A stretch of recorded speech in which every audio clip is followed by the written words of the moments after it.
আমরা চাই আবু সাইদের জন্য রাষ্ট্রীয় স্বীকৃতি। 1971 সালে মুক্তিযুদ্ধে 7 জন বীর শিষ্টকে স্বীকৃতি দেওয়া হয়েছে।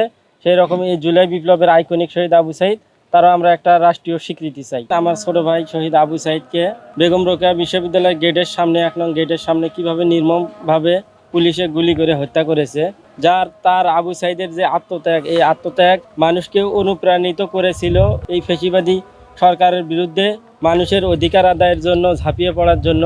আবু সাইদের অনুপ্রেরণায় অনুপ্রাণিত হয়ে আবু সাইদের মতো মানুষ এই জীবনকে উৎসর্গ করেছে এই দেশের জন্য।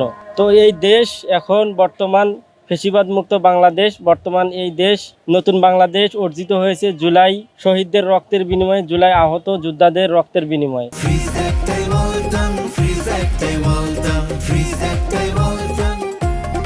তো সেই দেশ আজকে যে আমরা পরিবর্তনের আশা নিয়ে আমরা দাঁড়িয়েছি, আমরা আশা করি বর্তমান সরকার, তারেক রহমান সরকার আছেন, উনি জুলাই শহীদদের যে আকাঙ্ক্ষা ছিল বৈষম্যহীন বাংলাদেশ, সেই বাংলাদেশ বাস্তবায়নে কাজ করবে।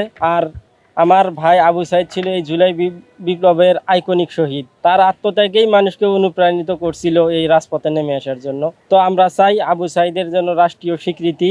যেমন 1971 সালে মুক্তিযুদ্ধে 7 জন বীর শিষ্টকে স্বীকৃতি দেওয়া হয়েছে, সেই রকম এই জুলাই বিপ্লবের আইকনিক শহীদ আবু সাইদ, তারা আমরা একটা রাষ্ট্রীয় স্বীকৃতি চাই। আর একটা কথা বলতে চাই, এই জুলাই বিপ্লবে যারা শহীদ হয়েছে 1971 সালে মহান মুক্তিযোদ্ধারা জীবন দিয়েছিল দেশকে স্বাধীনতা অর্জনের জন্য।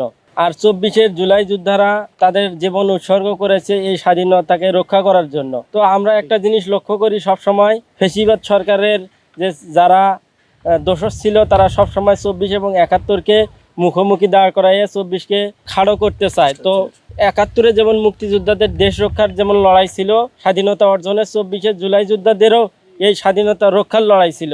এটাকে ভিন্নভাবে দেখার কোনো সুযোগ নাই। আমরা চাই পলাতক ফ্যাসিবাদী সরকারের যে বয়ান, এই বয়ান যেন আমরা যারা সচেতন মহল আছে, আমরা যেন এই কথাটাকে বুঝতে পারি। 24 জুলাই যোদ্ধারা মুক্তিযুদ্ধ বিরোধী না, তারাও এই মুক্তিযোদ্ধাদের অনুপ্রেরণায় অনুপ্রাণিত হয়ে দেশ রক্ষার লড়াইয়ে নেমেছিল।